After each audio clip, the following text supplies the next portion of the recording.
Қазақ тілі 3 сынып 2 бөлім 70-ші сабақ. Оқушылар, мен сіздерге бүгін оқулықта берілген мәтінді тапсырмаларды орындауға көмектесемін. Мәтінді түсініп оқыңдар. Мәтінге ат қой. Мәтін әншілер жайында болғандықтан әншілер деп тақырып қойдым. Келесі, мәтін кейіпкерлер туралы не білетініңді айт. Әміре Қашаубаев қазақтың атақты әншісі, актер әрі музыканты. Шығыс Қазақстан облысының Абралы ауданында қарасты Дегелең тауының алабында туған. Кедей шаруа отбасында туып өскен Әміре 12 жасқа толғанда әкесі Семей қаласына көшіп келген. Жас Әміре Исабек деген байдың ат айдаушысы болып еңбекке ерте араласады. Исабек жас әншіні жанына ертіп жүріп, той жиындарда ән айтқызады. Көп ұзамай көпке танылады. Құрманбек Жандарбеков әнші, актер, режиссер, педагог, Қазақстанның халық әртісі.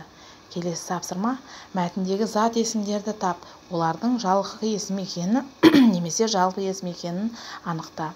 Әртіс, есік, концерт, Құрманбек Жандарбеков, құрмаш, жолдас, клуб, жігіт, әнші, биші, жұмысшы, күн, ауа, аспан, су, халық, Әміре Қашаубаев, бұлардың барлық зат есімдер. Ал осының ішіндегі жалпы есім: әртіс, есік, концерт, жолдас, клуб, жігіт, әнші, биші, жұмысшы, күн, ауа, аспан, су, халық. Ал жалпы есімдер Әміре Қашаубаев, Құрмаш және Жандарбек Құрманбек. Келесі тапсырма 19. Нақыл сөздерді қатесіз көшіріп жазыңдар. Нақыл сөздердің мағынасын топта талқыла дейді.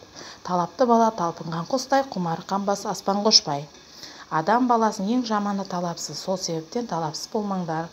Келесі тапсырма 20. Кестені тиісті сөздермен толықтыр.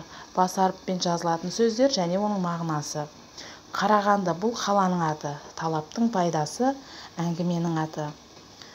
Ары қарай Айдос кісі есімі болғандықтан бас әріппен жазылады, және Қазақстан Республикасы қысқарған сөз болғандықтан бас әріппен жазылады. Және мәдениет үйі, белгілі бір ұйым мекеме атауы бас әріппен жазылады.